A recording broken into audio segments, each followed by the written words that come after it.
Aujourd'hui, on va parler des chargeurs AK, dits chargeurs yougoslaves. Un chargeur de type TTC dont j'ai déjà parlé. Les TTC, ce sont des chargeurs qui maintiennent la culasse en arrière quand le chargeur est vide ou bien quand il reste une seule munition.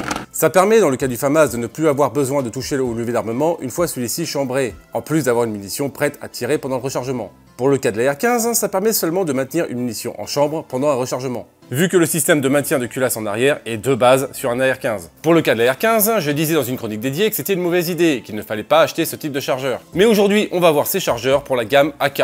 Un chargeur Yugo par rapport à un chargeur classique, il n'y a pas grand chose. La planchette élévatrice est simplement plus haute. Comment ça marche? Contrairement à un chargeur classique, quand le chargeur est vide, la culasse reste en arrière. Pour l'instant, c'est chargeur normal, tout ce qui est plus standard. Voilà, chargeur est vide, tout est vide. Voilà. Chargeur Yugo. Voilà. Ok. Donc, comment ça marche avec un chargeur normal? Donc, l'armée. Ok. Et donc, là, il n'y a plus de munitions. Voilà. Et la culasse reste donc en avant. Ok. Vous mettez un autre chargeur.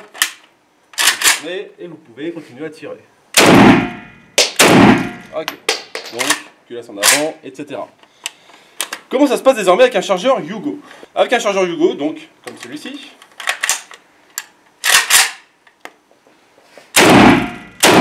Voilà. La culasse reste en arrière. Voilà, là le chargeur est vide, la chambre est vide.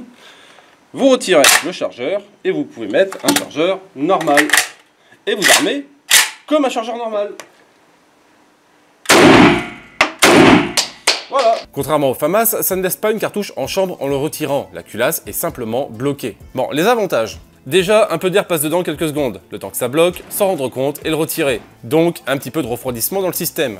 De plus, vous voyez l'intérieur de la chambre, donc vous faites bien la distinction entre un incident de tir et un changement de chargeur. De plus, avec un AR15, quand le chargeur est vide, vous le ressentez facilement. Vous sentez bien que la culasse ne revient pas en avant. Et là, avec ce type de chargeur, donc, ça fera le même effet. Qualité qui n'existe que pour du tir en stand par contre. Car au combat, vous vous contentez d'astiquer la quête détente comme un bourrin et vous savez que le chargeur est vide que quand ça arrête de faire pampan. Bah, il n'y a pas de...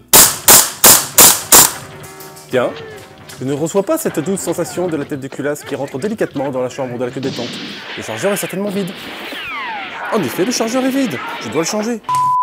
Les inconvénients. Sur papier, aucun défaut. La culasse reste simplement en arrière. Vous le voyez bien, ça aère un peu sans devoir passer par un Iraqi Reload. C'est quoi un Iraqi Reload? J'en ai déjà parlé dans une chronique. Donc ça ne change rien du tout, contrairement au TTC de type AR15, qui maintenait la culasse en avant pendant un rechargement avec les incidents de tir que ça impliquait. J'en ai déjà parlé sur les chargeurs TTC. Là, aucun défaut, donc je les recommande. Non, absolument pas. Tous ces systèmes-là, fuyez-les. Ces chargeurs sont très rares et absolument personne ne s'en sert. Si vous donnez l'un de ces chargeurs à quelqu'un qui connaît bien la plateforme AK mais qui connaît pas ces chargeurs, bah il va psychoter à essayer de régler un incident de tir qui n'existe pas. Car normalement, si la culasse reste en arrière, c'est simplement parce qu'une douille s'est foutue là où il faudrait pas. De plus, pour vous-même, vous devez reprendre un entraînement avec eux, et donc perdre celui que vous avez déjà avec des chargeurs classiques. Ils sont un peu mieux, oui, mais pas beaucoup. Pas assez pour revoir votre entraînement pour eux. Et sans même parler de la difficulté pour les trouver. Et si en plus vous les mixez avec des chargeurs classiques, ce qui nous est arrivé accidentellement pendant un entraînement, eh ben je vous raconte même pas le délire. Enfin voilà, ce sera tout. Fin, cassez-vous.